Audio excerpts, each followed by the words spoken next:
And one thing that I want to share with you guys today, it's a quick story.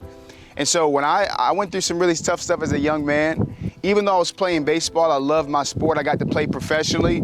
I only played for the Cubs in the minor leagues for 2 years though. And so when I stopped playing, I would travel around and talk about how I got through so much hard stuff in my life.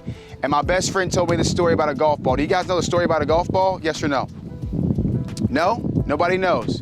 He might know it. Okay, I'm gonna share it with everybody then. So my best friend told me this story. He said when they first made the golf balls this big, everybody do like this, okay, son. He said it's about this big. He said when they first made it though, it was super lightweight. It was made out of molasses. You guys know what molasses is? It's kind of like syrup, right? And it was super lightweight and it was smooth all the way around is what he said. And he said when they would go out and they would hit it, he said if the wind was blowing just a little bit, the ball would instantly just take it that way. Right, so now we know if we hit it, it'll go a little bit, but if the wind's blowing, it'll still take it that way. When it was super light in weight, if the wind was blowing at all, it would just take it that way.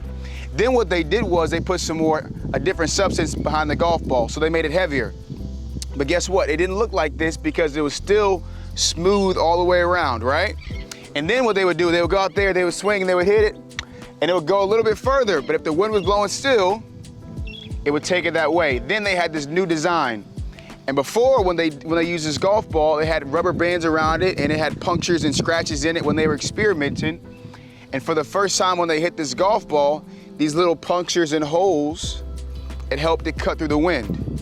And my best friend told me that, Chris, you're like that golf ball because you've been through so much stuff that nobody should have to go through. And for me, guys, I was a teenager trying to take care of my little brother, my little sister, and they were teenagers.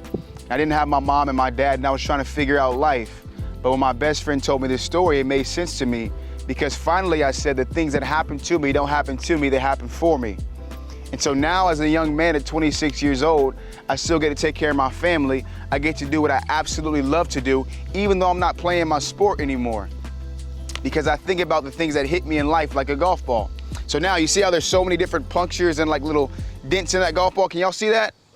See all those dents and stuff? So now the way I think about my life is anything that happens to me, I think it's like a little dent. It's like a little scratch, a little puncture. And now I keep thinking in my mind, whatever happens to me happens for me. It's gonna help me cut through the future bad stuff in my life. So that's how I've been able to get through so much stuff that I've gone through and stay passionate about speaking to kids all over this country.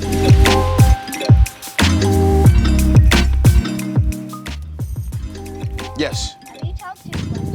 Clemson, we just got back from Clemson this past weekend. We were in Clemson, but we didn't speak to the team. We spoke to a nonprofit at Clemson. Who's the best? Who's the best out of all the coaches? Who do y'all think's the best? Coach Grace. Coach Grace? Which one's Coach Grace? Coach Grace. Oh, Coach Grace is the best.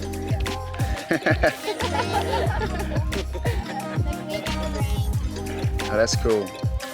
That's neat.